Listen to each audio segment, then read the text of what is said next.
Hello everybody, my name is Jake Kurth. Thanks for coming to another one of Leeds Helpful Tips live streams. As with all live streams, it is live, so sometimes there are some technical difficulties, as just what happened right there. But then otherwise, it's all great, and it's exciting, and we get to go on this adventure together.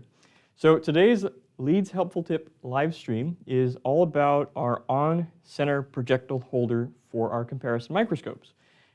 This is specifically our firearm comparison microscopes. So this could be for our LCF3 series comparison scope like you see behind me, but it's also for our Discovery series comparison microscopes as well. And this applies absolutely to anything from these manual stages that I have here all the way to our fully motorized systems. So before we begin with live streams on YouTube, there is a chat window on the right-hand side. If you are comfortable doing so, you can log in through a Google account and ask questions. As I see those questions, I will attempt to answer them to the best of my knowledge. But do know that I'm always available if you have more questions or not quite answering your question to email me at the letter jkurth@leedsmicro.com. And we can go from there. All right, so let's dive into it. So the on-center projectile holder is a holder that we've built. A lot of our customers, and I'll zoom in a second so you can really see what I'm working with, but a lot of our customers, while they use our pin mounts, while a lot of our customers will often use our pin mounts, and essentially what the pin mount is a machined steel pin that you put a little bit of bullet wax in, and then you can just nose in that bullet right into the pin, and then this whole thing will be inserted directly into the universal holder. Let me just lock everything back down. This works really well, but for some of our customers and for some samples, they prefer not to have to use any bullet wax, or maybe this just isn't working for them, and that's why we have the on-center projectile holder. So the on-center holders look kind of like this. I'm going to go ahead and zoom out a little bit more. They come in two types of bags. Well, they come in two bags. It used to be that we had one on-center holder for both sides of the microscope. But what we found, and Leeds, I don't know if you know this about Leeds, but we take customer feedback very seriously. What we discovered is, through our customers' feedback, is when you had the on-center holders on, sometimes you would run out of travel, and you'd actually bump the focus unit.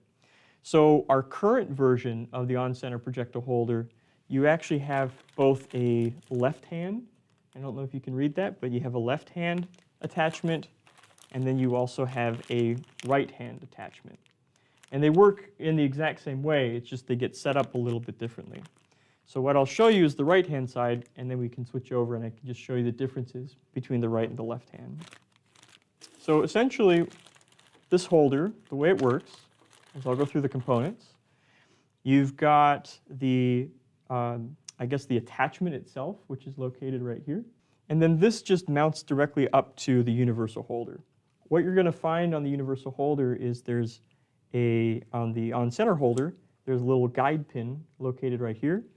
And then on the universal holder, there'll be a corresponding hole that guide pin goes straight into.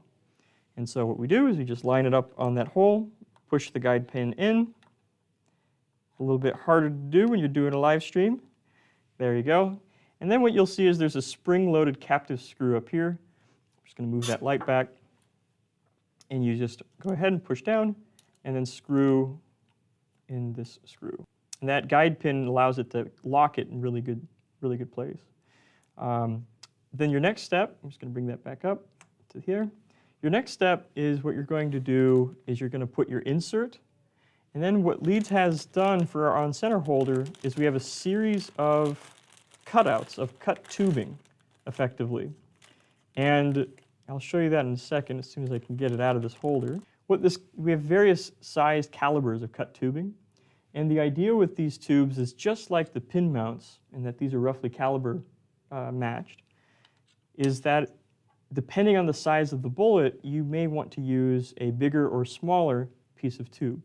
So actually it'll be in this configuration. So this would just get mounted to here on this little slide, and the bullet will nose in like that.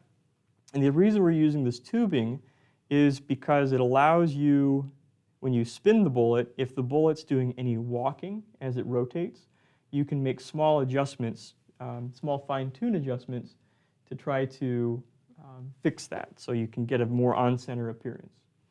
So what I'm going to do for this bullet, this looks like a pretty good tube. I'm going to go ahead and just insert this on this portion of the on-center holder right here. And then my next step, and this is for the right-hand side. The left-hand side is configured a little bit differently. It's kind of reversed, if you will. What I'm going to do is I'm going to insert this component into the jaws down here. And this is just a simple bearing component that freely spins. You'll see that there is a diamond pattern rubber component right here. The idea is that this diamond pattern, it was actually feedback from one of our customers, and it provides just enough, the rubber and that little diamond pattern gives us some more friction, so it really holds it well in place. So then what I'm going to do is come in on this side of the holder. I'm going to open those jaws up, insert it like that, and now what I can do is I can actually insert my bullet. The silver portion of the on-center holder allows you to freely spin it. Let me just reposition slightly. Allows you to freely spin it, and it's also spring-loaded. So the idea is when the bullet is mounted up, there's just a little bit of pressure, and that will allow you to hold that bullet in place while you rotate it. To load the bullet, you'll see there's a small silver, I don't know if you can see it in the live stream, but there's a very small silver, I don't know, it's kind of a screw head there.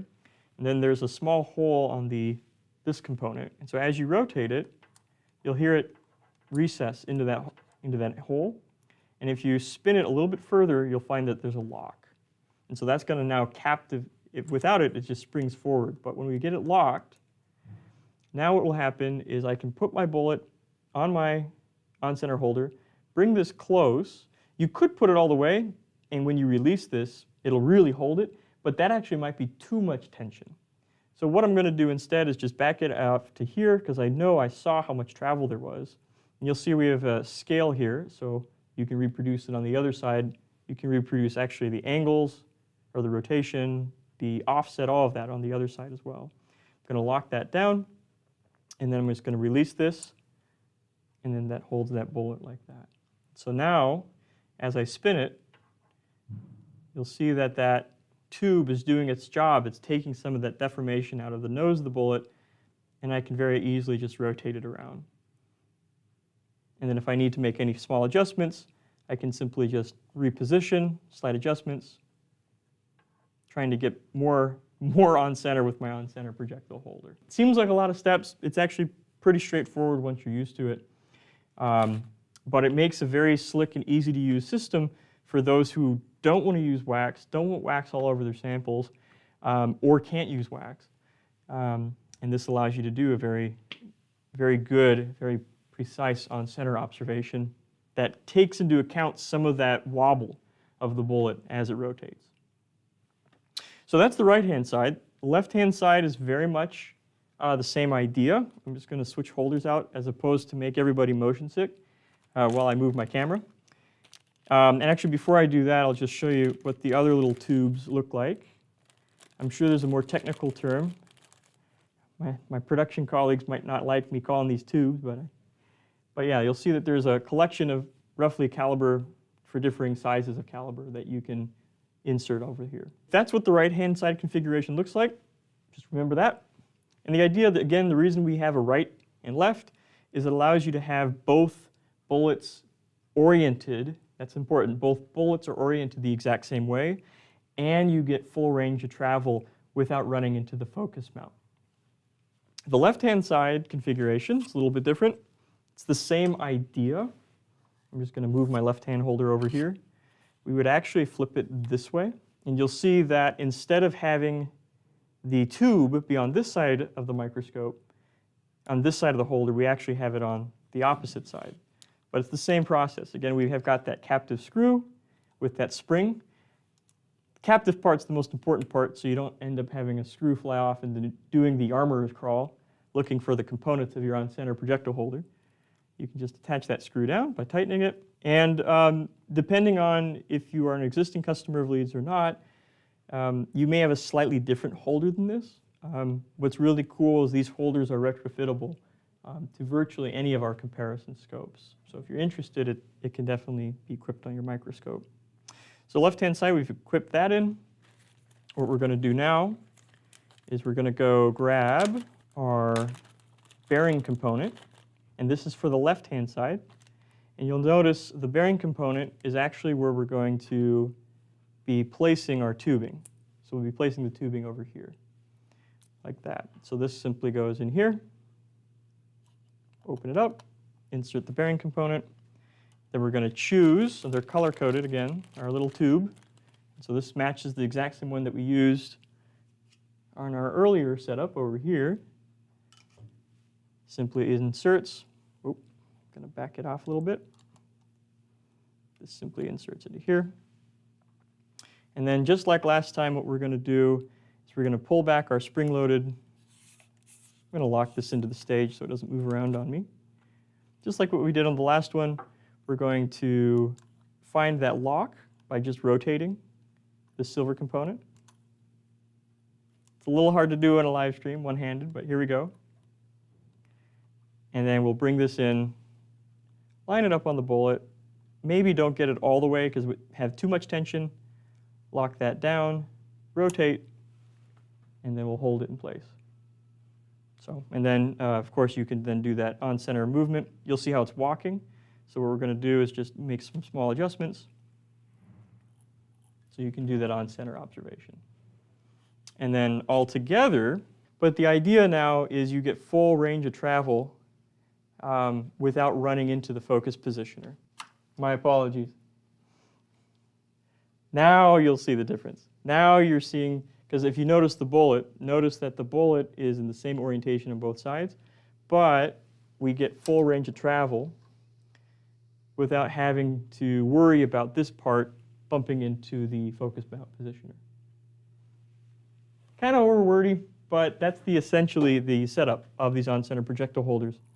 And once you got them up, they're easy to use, easy to transition, and hopefully they make mounting, measuring, and comparing bullets a whole heck of a lot easier.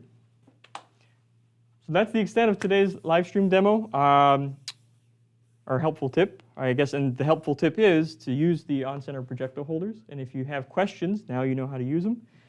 You can always feel free to email me, call me if you have any questions. So then just as a quick bonus, I'm going to show you just a really quick thing to go over our universal holder again, since we still have some people who are watching. So that was all about the on-center holder. But again, you can hold anything in our comparison microscope universal holder from a 10-gauge shotgun shell all the way up to, I think, a 20,000th wire. And so we've got 3 ways to do it. We can hold it from the outer diameter. You can also hold it from the inner diameter if you put the cartridge case over it, pinch it and pull it out and lock it. Or you can hold it, and it's hard to see, but you can also hold from the extractor groove. All right, that's all I got. Thanks for watching. Until next time, Jake Kurth with Leeds.